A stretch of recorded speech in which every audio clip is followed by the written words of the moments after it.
बिस्मिल्लाहिर्रहमानिर्रहीम। आज हम एंड नोट के बारे में बात कर रहे हैं, जो कि एक रेफरेंस मैनेजमेंट टूल है। इसमें सबसे पहले हम ये देखेंगे कि एंड नोट में आपने लाइब्रेरी को कैसे क्रिएट करना है, ऑनलाइन डेटाबेसेस से रेफरेंसेस को कैसे आपने इंपोर्ट करना है। इंपोर्ट करने के बाद आपने जो इन टेक्स्ट साइटेशन है वो कैसे करनी है, और जो रेफरेंस फॉर्मेट है उसको आप कैसे चेंज और एडिट कर सकते हैं। तो ये बड़ा सिंपल सा प्रोसेस है, इसमें ज़्यादा कॉम्प्लिकेशन नहीं है। जस्ट आपने वीडियो को एंड तक देखना है। आई होप सो कि आपके सारे क्वेश्चन जो हैं वो इसमें रिजॉल्व हो जाएंगे। तो चलें वीडियो शुरू करते हैं। सबसे पहले आपने एंड नोट को ओपन करना है। ओपन करने के बाद फाइल को क्लिक करें, न्यू को, और इसमें आपने लोकेशन पहले आपने सेलेक्ट करनी है, किस लोकेशन में आप सेव करना चाह रहे हैं, और अपने जो प्रोजेक्ट है उसको आपने टाइप करना है। टाइप करने के बाद आप सेव करेंगे तो आपकी जो लाइब्रेरी है ये क्रिएट हो जाएगी। इसके बाद हमने क्या करना है कि हमने डेटाबेस ओपन करनी है। फॉर एग्जांपल गूगल स्कॉलर जो है उसको आपने ओपन करना है, और इसके अंदर आप आर्टिकल का टाइटल आप पेस्ट कर सकते हैं, और कीवर्ड जो है वो आप यहाँ पे टाइप कर सकते हैं। और यहाँ पे इंपोर्ट इनटू एंड नोट के ऊपर आपने क्लिक करना है, तो जो आर्टिकल की साइटेशन है वो ऑटोमेटिकली आपकी एंड नोट लाइब्रेरी में इंपोर्ट होगी। इसमें एक चीज़ का फ़र्क देखना है कि सेटिंग के अंदर ये एंड नोट ही सिलेक्ट हुआ हो।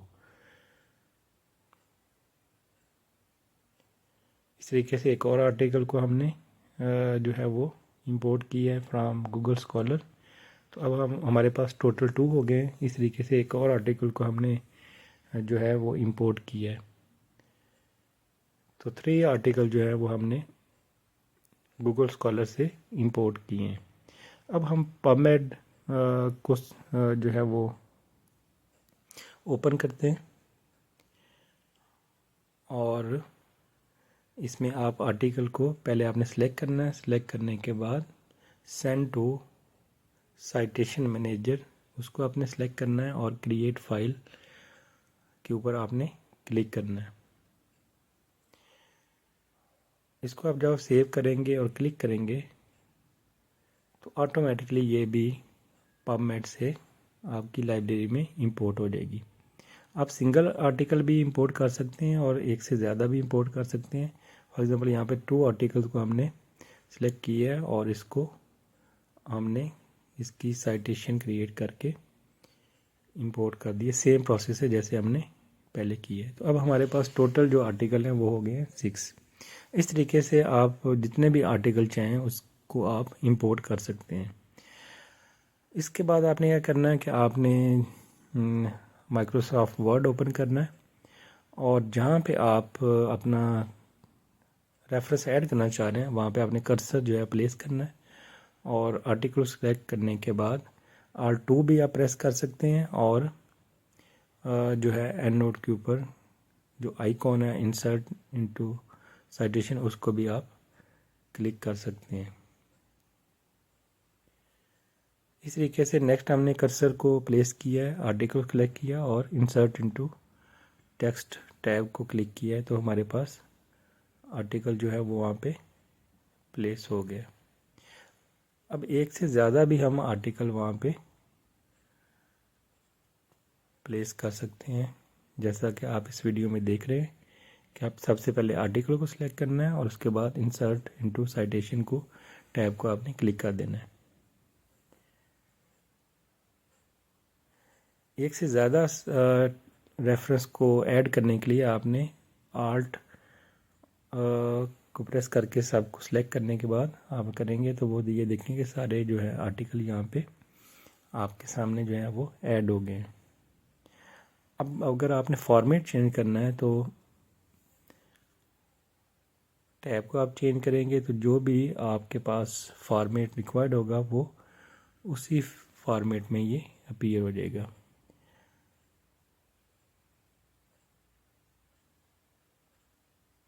ठीक है, जैसे कि आप यहाँ पे देख सकते हैं कि ये APA स्टाइल में कन्वर्ट हो गया। अगर कोई स्टाइल यहाँ पे अवेलेबल ना हो तो आपने इस टैब के ऊपर क्लिक करना है और यहाँ से आपने स्क्रॉल डाउन करना है। तो जो भी आपका रिक्वायर्ड फॉर्मेट होगा उसको आपने ओके करना है। तो उसके अकॉर्डिंगली आपकी जो साइटेशन है और रेफरेंस फॉर्मेट है वो ऑटोमेटिकली चेंज हो जाएगा।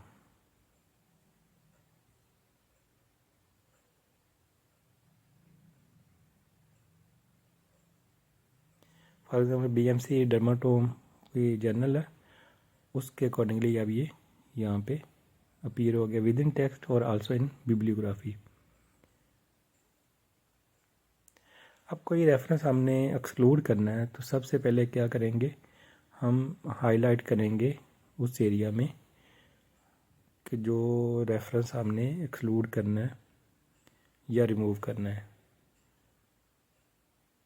तो कर्सर प्लेस करने के बाद आपने एडिट टैब को क्लिक करना है और यहाँ पे आपने फाइंड आउट करना है।